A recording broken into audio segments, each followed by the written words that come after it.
அழகு மாத்திரம் இருந்து என்ன செய்ய சகோதரர்களே? இன்னைக்கு கிரீம்களை பூசி டெப்லெட்டுகளை பாவித்து அழகுகளை கூட்டிக் கொள்கிறார்கள். உள்ளங்களோ இருண்ட காடுகளாக இருக்கிறது. உள்ளங்களோ இரவு 2 மணிக்கு என்ன நிறம் தெரியுமோ அந்த நிறத்தில் உள்ளங்கள் மாறி இருக்கிறது. கிரீம் போட்டு என்ன செய்ய? ஹாரூன் ரஷீதுடைய மனைவி சுபைதா மிகப்பெரிய அல்லாஹ்வுடைய நேசப்பெண் கனவு காண்கிறார் சுபைதா. அந்த கனவிலே ஒரு கெட்ட கனவு, மிருகங்கள் கூட தன்னோடு வந்து சேர்வதை போன்ற ஒரு கனவு. பெண்களுக்கு சொல்லுங்கள் சகோதரர்களே, இதையெல்லாம் கனவுக்கு விளக்கம் சொல்லக்கூடிய அந்த காலத்தின் மிகப்பெரிய இமாம் தான் ஹஸரத் முஹம்மத் பின் சீரீன் ரஹ்மத்துல்லாஹி அலைஹி. அடிமை பெண்ணை அனுப்பினாள் சுபைதா, ஹாரூன் ரஷீதுடைய மனைவி. நான் கனவு கண்ட என்று சொல்லாம ஒரு பெண் இவ்வாறு கனவு கண்டால் அந்த கனவுக்கு விளக்கம் என்ன என்று கேட்டுக்கொண்டு வா. அடிமை பெண் போனால் முஹம்மத் பின் சீரீனிடம் கனவை சொன்னால் முஹம்மத் பின் சீரீன் சொன்னார் ரஹ்மத்துல்லாஹி அலைஹி, இப்படிப்பட்ட கனவு பெரிய ஆட்சி அதிகாரத்தில் உள்ள பெண்களுக்கு தான் வரும். சாதாரண பெண்கள் இந்த கனவை காண்பதற்குரிய சாத்தியம் கிடையாது. யார் கண்ட என்று சொன்னால் தான் நான் விளக்கம் சொல்லுவேன். சுபைதாவிடம் வந்தார், விஷயத்தை சொன்னார். சரி பரவாயில்லை, எனக்கு கனவுக்கு விளக்கம் வேண்டும், விளக்கம் கேட்டு கொண்டு வா. போனார். சுபைதா தான் கனவு கண்டது. அப்படியா, சொல்லுங்கள். சுபைதாவின் மூலமாக மனிதர்கள் மாத்திரமல்ல மிருகங்களும் பிரயோசனம் அடையும். இதுதான் கனவின் வழக்கம்.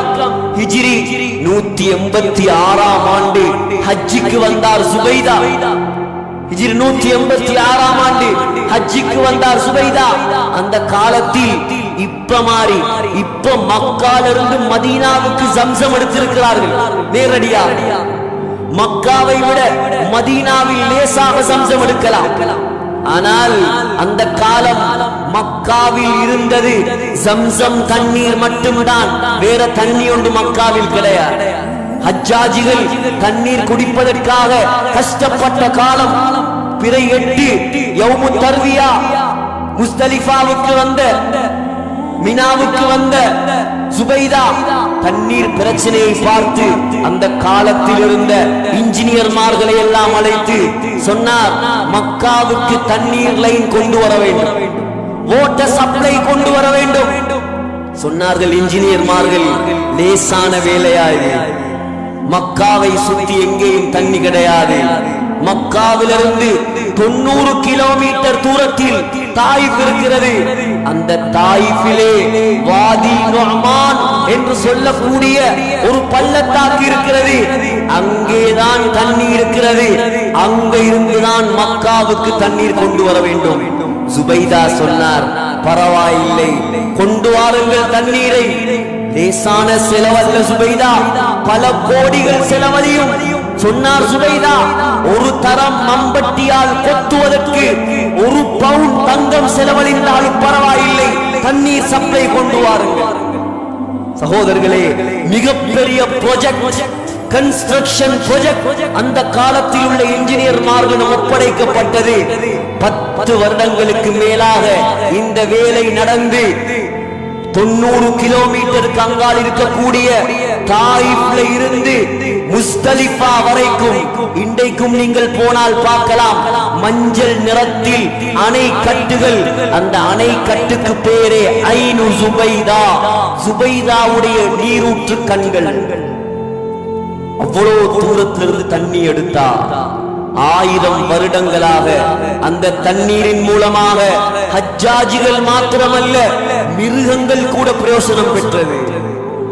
ஆகிரத்துக்கான தயாரிப்பு, சதகா ஜாரியா. சுபைதா மரணித்தார். அப்துல்லா பின் முபாரக் ரஹ்மத்துல்லாஹி அலைஹி கனவில் கண்டார் சுபைதாவை. கேட்டார், சுபைதா, கைஃப ஃபஅல அல்லாஹு பிகி, அல்லாஹ் உங்களோடு எவ்வாறு நடந்து கொண்டான்? சொன்னார் சுபைதா, அப்துல்லாவே, என்னுடைய வாட்டர் சப்ளை ப்ராஜெக்ட், தண்ணீரை நான் தாயிஃப்ல இருந்து மக்காவுக்கு கொண்டு வந்தேனே, அதற்காக வேண்டி முதல் தரம் மம்பட்டியை எடுத்து மண்ணில் கொத்து விழுந்த உடனே அல்லாஹ் என்னுடைய எல்லா பாவங்களையும் மன்னித்து விட்டான், எனக்கு சொர்க்கத்தை தந்து விட்டான். சகோதரர்களே, இதுக்கு பெயர்தான் சாதனை.